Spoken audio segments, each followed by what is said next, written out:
Hello and welcome to another episode of Diamond Dave's Workshop. Today we're going to be looking at replacing a roof light. Now this is a job that a reasonably competent DIYer could tackle, but it is quite an involved job, so we're going to split it into two parts. Today we're going to be looking at taking the old one out, and in the next part we'll be putting the new one in. Let's go and have a look. So the issue with this particular one is the dome of the roof light, this part, has gone opaque. It's no longer letting in clear light, and at night you can't see the stars through it. So we're going to replace it with this one, which has got a nice clear dome. Some of the tools we'll be using: a screwdriver, a kitchen knife. You might be wondering why we're using a kitchen knife. I find a thin, flexible blade is ideal for cutting through the old sealant. So a nice, sharp kitchen knife. Don't pinch your wife's best one though. A scraper, paint scraper for scraping the old sealant off the roof. Some brake cleaner or a solvent to remove the old sealant, and some blue paper towel to wipe it off with. And this is the new sealant. This is a non-setting mastic sealant that will bed the new roof light on. That will seal it and make sure it's watertight. Let's go inside and have a look at the job. Right, so here we are. This is the roof light. First thing we've got to do is take this piece down. Tim here is giving us a hand today, so we'll just ease this down. Once that's down, we can then get at the screws that hold the main inner frame in. So Tim just unscrews that. And then the next part of the job is up on the top of the roof, where we'll pull the whole thing out, cut through the sealant and get the old roof light out. Right, so we're up on the roof now. You need to be careful. Not all motorhome or caravan roofs are strong enough to take a human weight. So in this case we're okay, because I know this vehicle and I know it's a good strong roof. Again, the sharp kitchen knife is the tool for this job. Be careful with it, obviously, because it's sharp, and you need to wear rubber gloves because the sealant is very sticky and it will make a right mess if you don't wear some protection. Insert the knife under the edge and just work it progressively through the sealant to cut through it. It can take quite a while because it's quite thick and stiff adhesive. Once you've got it started, what I do is just lift a corner and put a wooden wedge in. That will stop the roof light from re-adhering, rebonding on the sealant. And then you can just work along, cutting through the sealant as you go.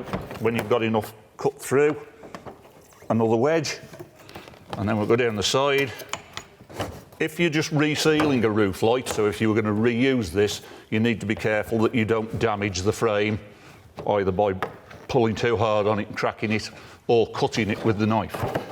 In this case, we're going to be replacing this roof light entirely, so damage to the old roof light is not a major issue. Remember, whenever you're using a sharp implement, whether it be a scraper or a knife, just be careful. Obviously, the sharp parts are near your fingers. You could very easily cut yourself. Just be careful. You don't want to spend the afternoon in A&E having your fingers sewn up. And once you've got it so far, you can just lift it up, and then we can see the sealant and we can cut it easier. It does sound rough because there's a lot of dirt and grit collected in the area over the years. But we'll clean all that up when we're done, before we put the new one in. You do need to be careful lifting it up, because if you pull too hard you can bend the roof. If, like this is an aluminium skin, you can bend the aluminium skin of the roof and cause damage. And that's it, that's the old roof light out. So now we can clean up around the area. You don't want that dirt dropping into the vehicle. Now we've got that off, we can now scrape the old sealant off. And a thin blade scraper like this is perfect. So we just scrape it away gently. Be careful not to scratch the roof. So we just gradually work it away. Takes a bit of time, but it's worth spending a few minutes doing it. Be careful not to drop it inside the vehicle, because if there's upholstery down there underneath where you're working, it can make a right mess. If you don't see it and then you sit on it, it'll get stuck to your trousers, but worse than that, it'll mess up the upholstery in the vehicle. So always a good idea to put covers over any upholstery when you're doing a job like this. You can see that the top skin of the roof is not fastened to the structure.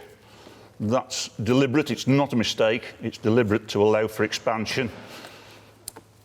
In hot weather, the roof skin can expand at a different rate to the timber framework inside.